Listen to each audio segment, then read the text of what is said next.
l'été caniculaire de 1986 au Mexique. Ce fut une année où le football portugais révéla au monde une génération de talents, mais aussi le côté sombre et dramatique de l'incident de Saltillo, la frappe la plus célèbre de l'histoire de la Coupe du Monde.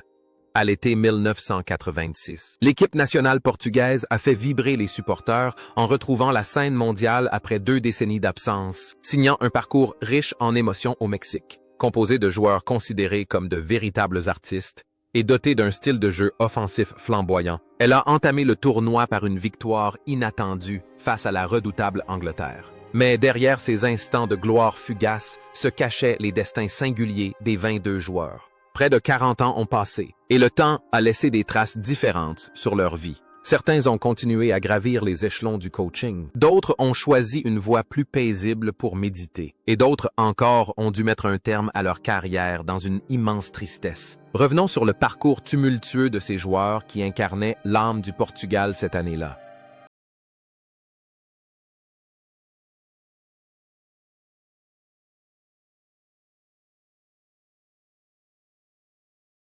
Augusto Inácio incarnait la sérénité et l'expérience en défense. À 31 ans, il était l'un des leaders discrets, un gardien fiable sur le flanc gauche. Sa performance lors de la Coupe du Monde 1986 au Mexique, malgré le contexte interne agité de l'équipe, témoigna d'un professionnalisme exemplaire. Il joua l'intégralité des 270 minutes de la phase de groupe. Solid in defense. Il donnait également le rythme au jeu, protégeant ses jeunes coéquipiers grâce à la vision tactique aiguisée d'un joueur ayant goûté à la gloire avec le FC Porto. Après son été au Mexique, la carrière d'Inácio a continué de briller en club, notamment avec sa victoire en Coupe d'Europe des clubs champions avec Porto en 1987.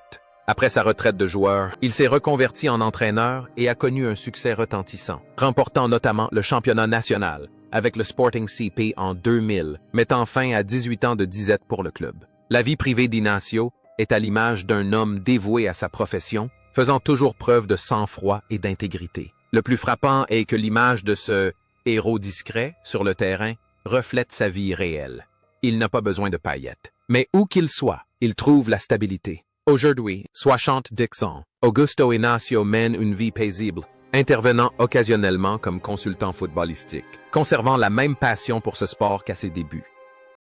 Carlos Manuel. À 28 ans, il était l'âme du milieu de terrain, un véritable moteur infatigable au style de jeu à la fois puissant et raffiné. C'est lui qui a décoché cette frappe tonitruante de loin contre l'Angleterre, offrant au Portugal sa seule victoire du tournoi. Au sommet de sa carrière, Manuel affichait une combativité hors du commun, semant de la terreur chez tous ses adversaires dès qu'il touchait le ballon au milieu.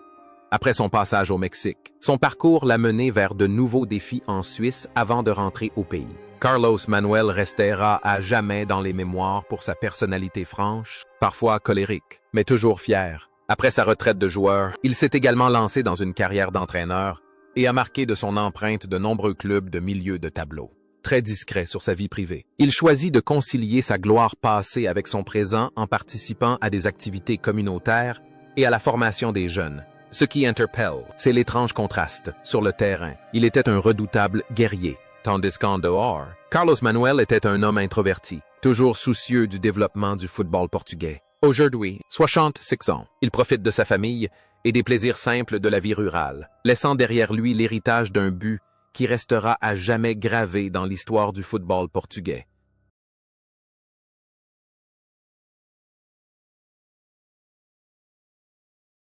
Antonio Oliveira, de son nom complet, Antonio Henrique Jesus Oliveira, est un roc en défense. À 28 ans, il apporte solidité et un excellent sens du jeu. Titulaire lors des 3 matchs de poule 90 minutes, Oliveira a été le héros discret qui a su compenser les erreurs de l'attaque. Son style de jeu, son fioriture, est d'une efficacité redoutable, reposant sur une condition physique exceptionnelle et une combativité à toute épreuve qui lui permet de ne jamais baisser les bras face aux meilleurs attaquants. Après sa retraite du football, Oliveira a préféré se tourner vers le monde des affaires plutôt que vers la gloire sous les projecteurs, tout en apportant occasionnellement son aide à la gestion de clubs locaux. Sa vie s'est déroulée paisiblement, loin des scandales et de l'attention médiatique. Il a construit une vie de famille stable où il peut enfin être lui-même après des années de stress sur les terrains. Fait remarquable, l'image d'un garde du corps, loyal sur le terrain, semble s'être pleinement concrétisée dans sa vie privée, car il a toujours été un soutien indéfectible pour sa famille et ses amis. Aujourd'hui, 67 ans, Antonio Oliveira vit une vie paisible, assistant parfois à des matchs amicaux d'anciens joueurs, redécouvrant les parcours de sa jeunesse et se remémorant un été mexicain orageux mais inoubliable.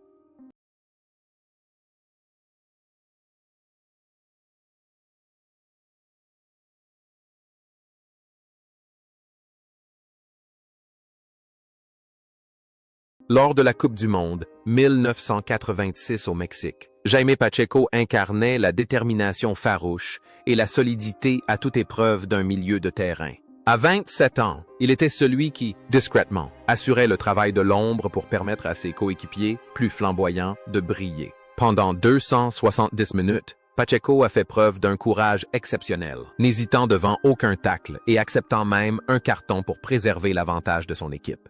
Sa performance témoigna d'une ténacité incroyable, faisant de lui un véritable guerrier au sein de l'équipe portugaise des Artistes. La carrière de Pacheco atteignit son apogée lorsqu'il devint un entraîneur de renom, signant un parcours exceptionnel pour Boavista en menant l'équipe à son unique titre de champion national en 2001. Sa vie fut un long cheminement d'efforts et de dépassement constant des limites. Sur le banc de touche, il conservait sa forte personnalité, parfois rebelle, devenue sa marque de fabrique. En dehors du terrain, Pacheco était un homme de principe et d'une discipline exemplaire. Le lien entre son rôle de nettoyeur sur le terrain et sa vie d'entraîneur réside dans sa philosophie inébranlable. Aujourd'hui, 67 ans, après des expériences d'entraîneur en Chine et en Égypte, Jaime Pacheco prend le temps de se reposer, partageant occasionnellement ses philosophies de football exigeantes mais efficaces, qui restent une figure incontournable du monde du football.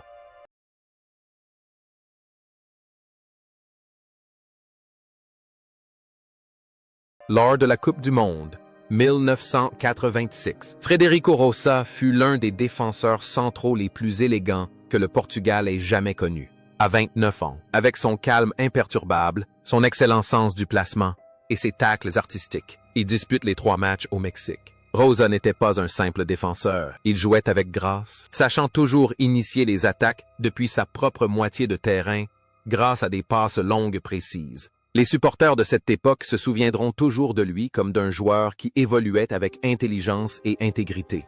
Le parcours de Roça est indissociable de ses années de gloire au Benfica et à Boavista. Après sa retraite, il a choisi une vie paisible, loin du tumulte médiatique. Il a consacré une grande partie de son temps à sa famille et à la vie associative de sa ville natale. Frederico était une âme sensible, profondément attachée à la morale et à l'humanité.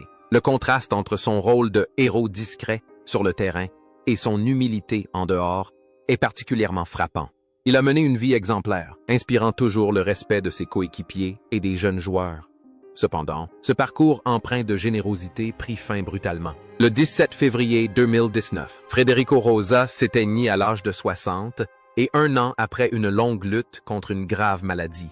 Sa disparition laissa un immense vide dans le cœur des supporters de football portugais. Son héritage ne se limite pas à ses magnifiques performances sur les terrains mexicains, il incarne aussi l'histoire d'un homme d'une bonté incandescente.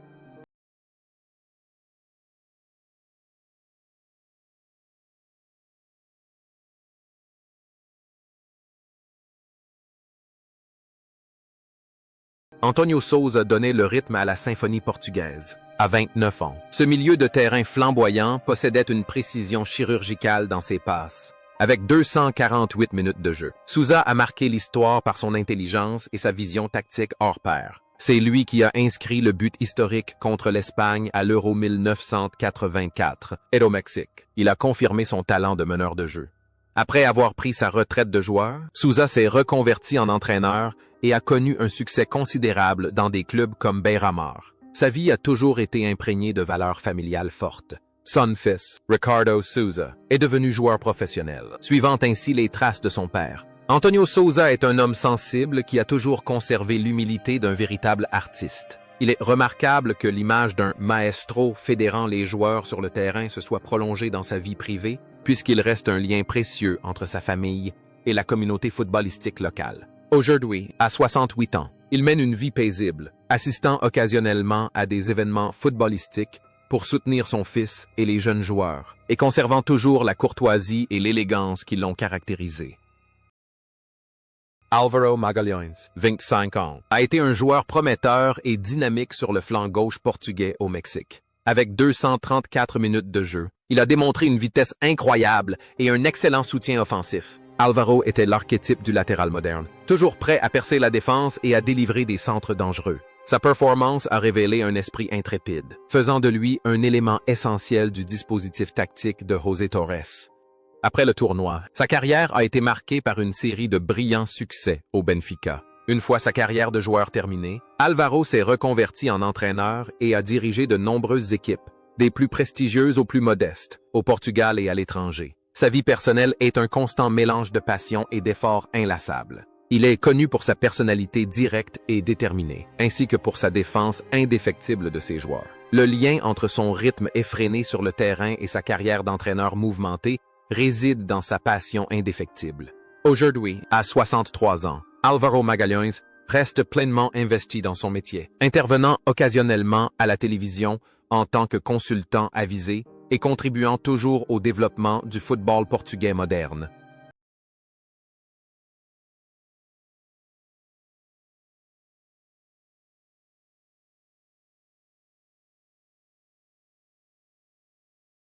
Fernando Gomes est la star incontestée de l'attaque. Un avant-centre de classe mondiale surnommé Bibota, double vainqueur du soulier d'or. À 29 ans, il terrorise toutes les défenses grâce à son instinct de buteur aiguisé et sa capacité à marquer de multiples buts. Bien qu'il n'ait joué que 207 minutes, en raison de choix tactiques et de problèmes internes à Saltillo, la présence de Gomes sur le terrain a toujours suscité un immense espoir chez les supporters portugais. Il a joué avec toute la fierté d'un grand buteur.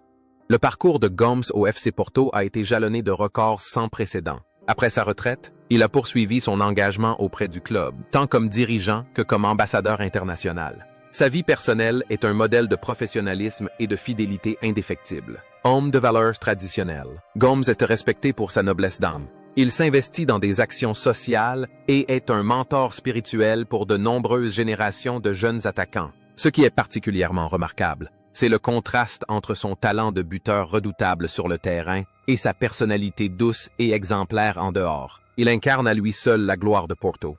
Cependant, ce parcours exceptionnel s'est achevé. Le 26 novembre 2022, Fernando Gomes, surnommé Bibota, s'est éteint à l'âge de 66 ans après un long combat contre le cancer du pancréas. Sa disparition a plongé le Portugal tout entier dans le deuil.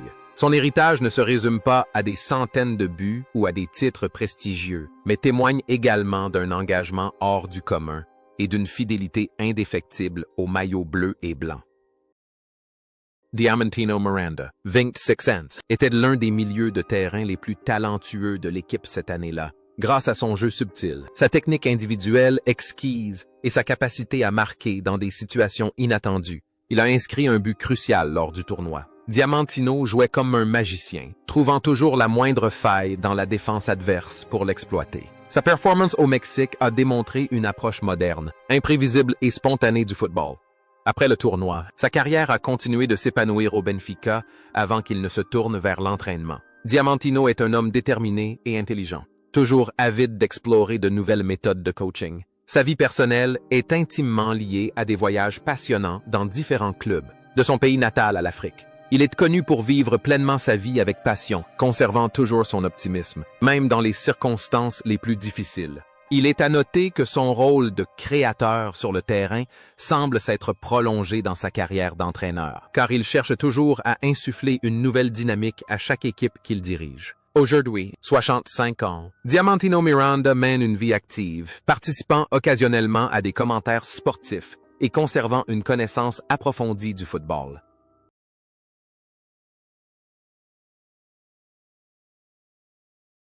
Cette année-là, Vítor Damas dominait les cages du Portugal. À 38 ans, il était le joueur le plus âgé de l'équipe, mais possédait encore des réflexes exceptionnels et un style de jeu d'une élégance rare. Avec 180 minutes de jeu dans les buts, suite à la blessure de Manuel Bento, Damas a démontré toute sa classe. Il ne se contentait pas d'arrêter les tirs des mains, mais faisait également preuve de l'intelligence et de l'expérience d'un gardien de légende. La carrière de Damas fut une véritable ode au Sporting CP, où il est considéré comme le plus grand gardien de but de l'histoire du club.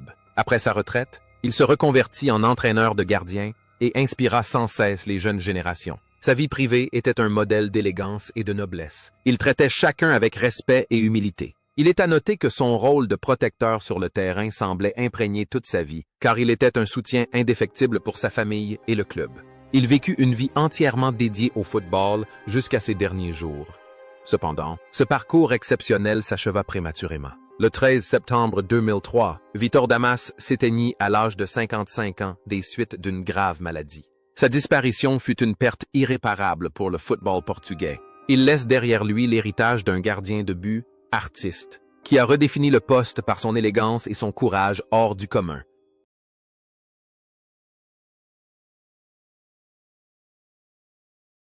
Antonio André Vinctotans a été le pilier de l'équipe portugaise au Mexique. Pendant 161 minutes de jeu intense, il a fait office de rempart défensif, empêchant les attaques lointaines adverses. André n'est pas du genre à faire des étincelles, il s'acquitte des tâches les plus ardues, prêt à se sacrifier pour protéger le milieu de terrain. Sa performance a mis en lumière la ténacité et la combativité caractéristiques des joueurs du FC Porto. Après son succès au Mexique, sa carrière s'est trouvée intimement liée à l'ère de domination européenne du FC Porto. Une fois sa retraite sportive terminée, il a rejoint le staff technique du club et s'est consacré à développer le talent de son fils, André, qui deviendra plus tard un joueur clé du FC Porto. Antonio André est un homme discipliné et réservé, toujours au service de l'équipe. Il est remarquable de constater à quel point l'image d'un travailleur acharné sur le terrain se prolonge dans sa vie privée, puisqu'il œuvre sans relâche en coulisses pour soutenir la réussite de sa famille et du club. Aujourd'hui, 67 ans, il mène une vie paisible à Porto, apparaissant occasionnellement pour encourager son fils, conservant la même force de caractère et la même détermination qu'à ses débuts.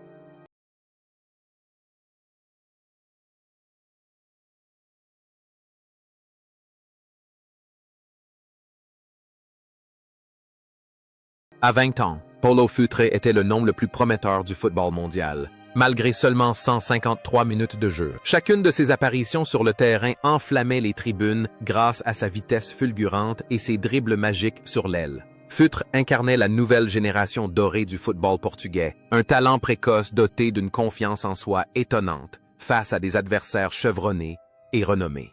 La carrière de Futre atteignit son apogée à l'Atlético Madrid, où il devint une légende du club et termina deuxième du Ballon d'Or en 1987. Sa vie fut une succession d'événements inspirants, mais aussi marquée par des hauts et des bas dus aux blessures. Doté d'un charisme et d'une joie de vivre exceptionnelle, Futre croqua la vie à pleines dents. Après sa retraite, il devint professionnel des médias et une figure influente du monde du football. Son rôle de joueur décisif sur le terrain semblait faire partie intégrante de sa vie.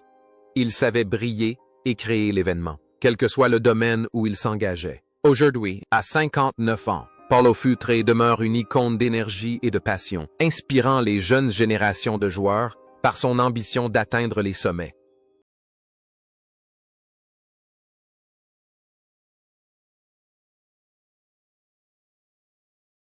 Jaime Magalhães, 23 ans, apporte jeunesse et stabilité au milieu de terrain portugais. Auteur de 109 minutes de jeu au Mexique, il a fait preuve d'un jeu appliqué, se montrant toujours présent au bon moment pour couvrir les espaces et distribuer le ballon. Joueur polyvalent, intelligent et très discipliné, Jaime applique discrètement les consignes tactiques de l'entraîneur.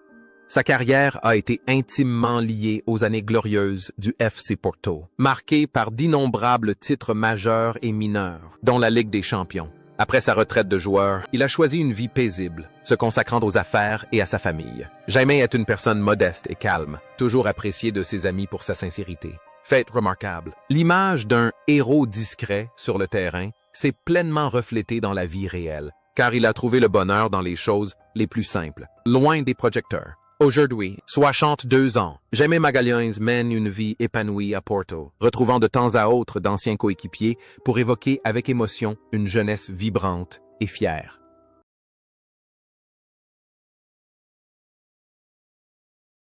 Manuel Bento aborda la Coupe du Monde 1986 au Mexique en tant que capitaine et gardien de but numéro 1 à l'âge de 37 ans. Surnommé Neno, Il incarnait le courage et une fiabilité à toute épreuve. Lors du match d'ouverture contre l'Angleterre, Bento réalisa des arrêts exceptionnels, prouvant ainsi qu'il est considéré comme l'un des plus grands gardiens de but de l'histoire du football portugais. Malheureusement, une grave blessure contractée à l'entraînement peu après ce match mit fin prématurément à son parcours en Coupe du Monde.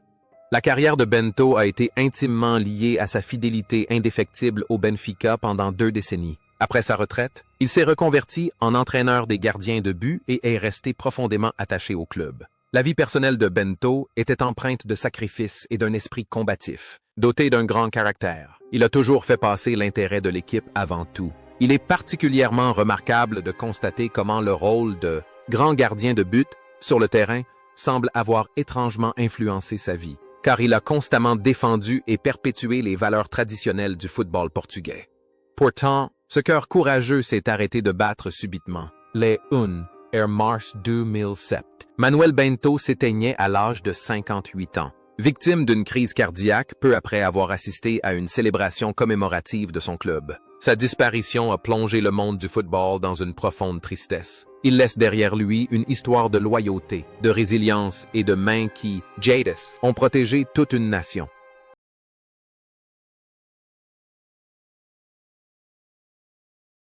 Rui Aguas, âge de 26 ans, participa à la Coupe du Monde 1986 au Mexique avec l'ambition d'être un attaquant redoutable. Malgré un temps de jeu limité à 36 minutes, en raison de la forte concurrence de Fernando Gomes, Rui Aguas parvint à démontrer son talent de buteur de haut niveau grâce à un placement intelligent, héritier du talent de son père. Le légendaire José Aguas, il joua avec une finesse remarquable. Sa carrière a pris son envol après le tournoi avec des passages à Benfica et à Porto, où il est devenu l'un des meilleurs buteurs du championnat portugais. Après sa retraite de joueur, il s'est tourné vers le coaching, dirigeant plusieurs équipes au Portugal et l'équipe nationale du Cap-Vert. La vie de Rui Aguas est profondément marquée par la fierté de perpétuer la tradition familiale, calme et cultivée. Il fait toujours preuve d'un grand professionnalisme. Son rôle d'héritier sur le terrain est devenu une part essentielle de sa vie, et il s'efforce de préserver et de développer pleinement l'héritage footballistique familial. Aujourd'hui, 65 ans, Rui Aguas reste actif en tant que consultant et entraîneur et mène une vie épanouie auprès de sa famille.